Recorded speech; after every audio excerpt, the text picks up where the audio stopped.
That is Machines of Loving Grace, Richest Junkie Still Alive from the Hackers OST. Okay, so Monoprice MM-3s. 3, because that ain't no 4-inch driver. What do we count? 3 is all you ever need. You know that 7-minute abs? Forget that. No, it's 8-minute abs. Then I went to 7-minute abs. Then he said 6-minute abs. I said, what? You can't even get your workout going by 6 minutes, 7 minutes. So these are 3-inch drivers. Little, probably, are they the smallest speaker besides the Kovo S? The Kovo S, then the Mod House speakers. Do those even have a name? The cubes, the mini cubes, and then these. So the third smallest speaker that I've ever looked at. We'll get to the wire. We'll get to the wire. Self-powered unit, powered there. Passive here. Slot port on both sides. 4-pin, which means individually DSP controlled speakers. We'll get to that as well. No fascia, no cover. Soft dome, 3-inch. Very, very, very deep waveguide around that and that. Come with these. They call these sound isolation stands, but they're really just melamine boxes that are, they're not foam, they're actually made out of like melamine. And I'm glad that this texture isn't what these are made out of. These are just smooth, white, flat, or black. Nice. The wire decided to play music now. As long as the wire doesn't decide to rip off my monitor. A couple interesting features. Not cheap. Not as cheap as you'd think. Like, oh, Monoprice, 3-inch speaker, $75. No. No. These actually have cost behind them. And because of that, they had better perform. And I have good news for everyone who cares about Monoprice stuff. They actually do. The only problem they also have is a lot of competition in the absolutely tiny little baby speaker market. And I didn't think that would be a market that would actually ever have competition in it. But we've got the iLoud Micros. Kanto makes the Y3s. I think they're just called the Y3s or the YU3s or the Y2s. I don't know. But they're also the same size driver. So Monoprice has got to stand out here. So what do we got? Headphone out in the front. I used it here as my 150 ohm Neumann NDH20s. Probably my most revealing headphone as far as like I want to know what's going on. It's an okay headphone amp. I'm not going to give it any more than that. I went literally from this to the THX, and somehow a $350 dedicated THX headphone amp sounds better than these speakers. It's uncanny. I didn't understand. But a passable headphone amp, front controlled volume, digital volume. Because if you play something, let's play something that's not that, and you turn the volume fast, it doesn't go up and down fast. It's like, even though I'm like twisting it, it's like I'm trying to find the level. And I know it's also digital because when you go to the very bottom, sometimes it doesn't shut off. If you go slower, it gets lower. Nope, saxophone already. Saxophone. Works as a headphone stand, as you can see. Kind of looks cool like that. Let's look at the back of the powered unit. If I can drag it out without flipping my chair over like something from Jackass. Again, giant wires fucking with me. Not much going on back here. Second slot port. A power button for Bluetooth. It does have aptX Bluetooth, which is nice. A lot of the speakers don't tell you what their standards are. You've got a 3.5mm input, an RCA input, which is what I'm feeding it with the Geshelli Labs, and that's important because I actually have the output voltage of the Geshelli Labs down a notch.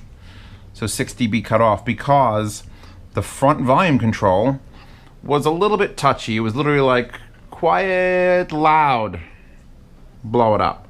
So lowering the volume on the Geshelli Labs lets me use more of the volume control, or I'd have to lower foobar. Either one works. That's more of an analog control because it's literally lowering the voltage output.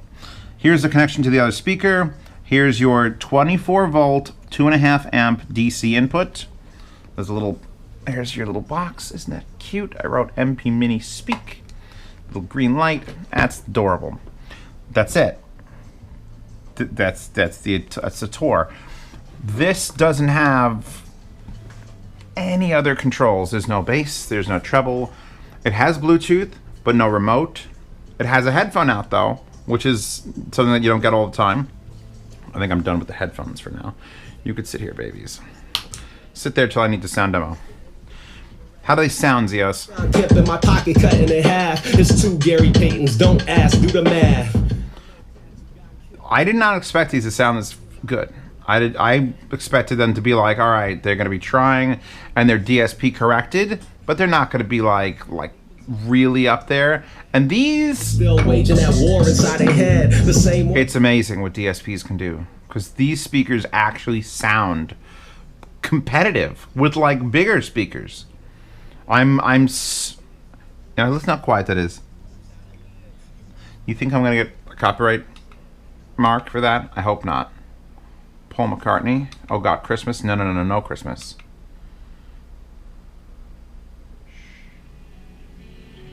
For some reason, also I want to point out, the volume has a detent in the middle. Like you go to turn it and it goes, click. The middle of what? Why are we stopped there? There's no reason to do that. They just used whatever they had.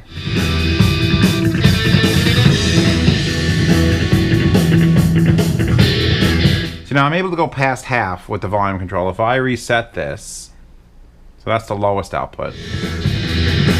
That's maximum. If I reset this to full output gain, that's literally, is there a mark? That's that loud. That's it. Loud. 90-degree turn to the loudest you'll ever turn it. The LED that shows power is this one, and I have to give credit where credit's due. That is the dullest white LED. Look, the red LED from the GoPro is brighter. That is the dullest white LED, and you can still tell when it's off. Oh, which there is a switch back here. I think I missed it. Look at the little Pico switch. See, now it's off. Yeah, that's off. And that's on. That will flash. It'll be white when it's on. Flash blue when it's pairing to Bluetooth, which the Bluetooth connects just fine. And will flash red when you blow the speakers up. And that's something that only the iLoud had. And I think it's still unique to the iLoud monitors, but also is in this. So let's see, the doors aren't going to do it. I'll clip these speakers. They'll probably end up in a yard sale. I promise not to damage them. Oh, 9-inch nails, Mr. Self-Destruction. That'll do it. Alright, I'm leaving it on high gain.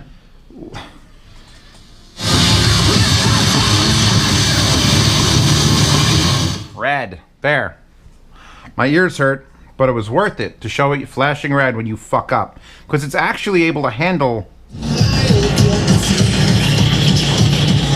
That's a lot. I mean, I'm going to talk normally right now, and I'm just going to turn the volume up, and you're going to listen to me talk normally, and then fade out of existence, and it's still not blinking red. Like, that is kicking ass. That is ass-kicking amounts of volume for a smaller than my hand size speaker.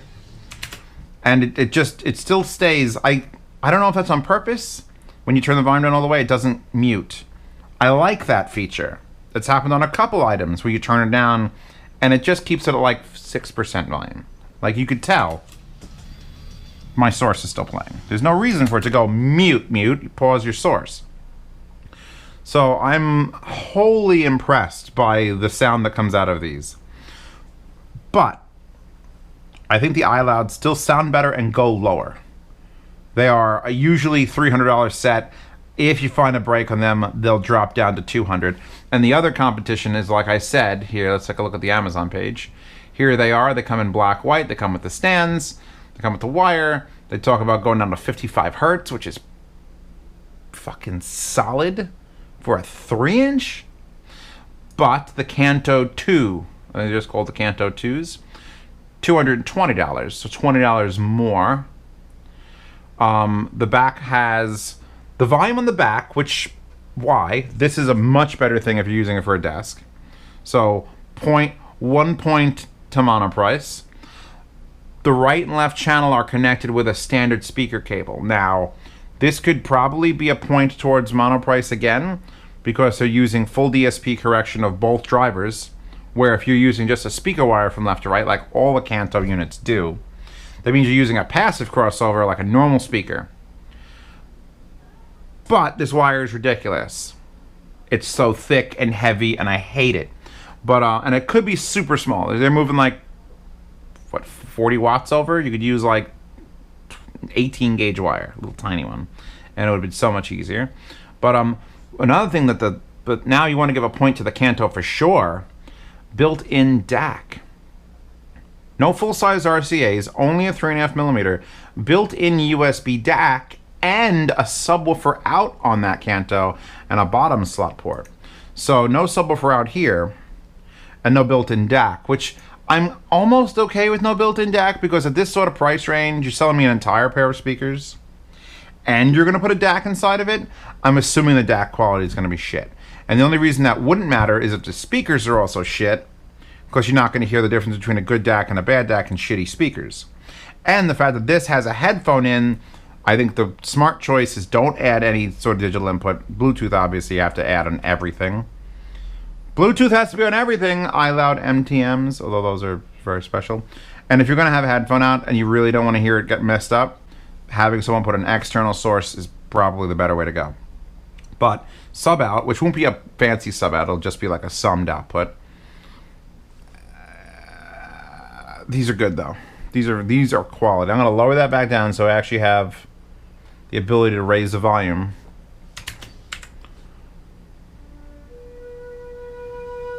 It's a quiet song. You hear that hissing? Listen to the hiss. That's not the hissing of the speaker. That's John Williams, Raiders of the Lost Ark. That's the hissing from the song. And I know this because I use a lot of John Williams when I'm just listening to headphones. So the fact that it's bringing through every little bit out of that tweeter, that's how you know they're good. That's how you know they're good. When you hear not just the good parts of the music, but the bad parts too. The bass leaves something to be desired, but I mean, we're talking about clean desk setups, small, pro, this is it. This is what you're gonna get. Also, I'll use this one as an example, quarter 20 on the bottom. I just recently picked up a valve index because I want to VR. That sim racing setup will just sit there and never be used. Time to go with VR. Because the 40-inch or 43-inch 4K is like, great. And I'd probably leave the speakers. Although when I use VR, if I turn my head, is it going to make the speakers weird out? I don't know, we'll find out. But I bought the things for the lighthouses. I bought extra mounts. I will link them in the description. There'll be the quarter 20 wall mounts that you can get, and then to where you can mount these just anywhere you want, because they don't have to be on your desk like this. These are so small and light. This one's a little bit heavier. That's probably like 4.5, 5 pounds. But this one's like 3.5 pounds. Pretty weighty and solid for a little thing. I got to do the sound demo for this still. I haven't done it yet. I've got the sound demo for the other little baby powered monitors, but not these. So that's going to be a thing. I'm going to probably do it on my desk. You know why I could do it? I could literally put my headphone rig here and just point these speakers at it. In fact, after this video, I was planning on clearing off my desk and doing headphone demos. So probably the first thing I'll do is these, because they absolutely deserve a sound demo. A full-fledged sound demo, probably shared with 2 other headphones, because why wouldn't I do that? And we'll just sit here and listen to music. So that sounds like fun. Does that sound like fun? Good, because that's what we're going to do. Links to these in the description. Then further down the list, because these are really the things that I'm looking at are these. But further down the list, iLoud micros. If you can get those on sale, those are better speakers. But those things are, you know, they have EQ and they have they're impervious. They're not as pretty as this, that's for sure. And they have that same that wire that goes back and forth between the two. And I'll link the Kanto Y2s because I talked about them enough and I just want you to be able to find them without searching. So I recommend these. I do. I really do. The only things I would change, the wire that goes between the two is just so thick and unwieldy. And that's it. Or maybe the touchy input. If you have your line inputs going into it and it's full voltage, you might have to lower your volume on your computer just so that you get a little more range out of that. Everything else, glorious. You'll see these videos early on my Patreon. You could also buy these in a yard sale because I've got so many things to sell. So if you join the Patreon for $5 or more, you get every video a week or more early. And then you get to buy things in the yard sale. Continental United States doesn't pay shipping. International pays half shipping, and these are small, so it won't cost anything to ship them. Ask me any questions you like on my Patreon. I will answer them. But if you wanted me to answer your question like immediately, like I want my phone to buzz, the $10 tier gets you, $10 and higher tiers get you into a private Telegram chat, which a bunch of people are in, and they're all very helpful. Just to me also. And I also, anybody who's in the $10 tier or higher knows about these, my thoughts on something immediately. They don't have to wait for the video to even be, doesn't even have to come off the camera. I could tell them right now, pull my phone out and just say, hey, these MM-3s are really good. I think everyone should probably look into them. The end, hang up phone. And then everyone's broke again. Anyway, get that wallpaper, join the Patreon, post for these on Hi-Fi Guides. I will be adding a link to them to the Hi-Fi Guides actual search list. I wish there was a picture that had like a demo like next to a wine glass like the Vanitus have, because you can't tell how tiny these things are. And they are fucking tiny. But yeah, that's about it, right? Good. Rocky Mountain's coming up. I don't think I'm going to have space for these at Rocky Mountain. I'm going to do the iLouds over these because they're just $100 more and just better speakers. But for what these are, yeah, they're worth $200. Anyway, sound demo in the description, or you'll see it tomorrow, because that'll be the video that goes live. Bye.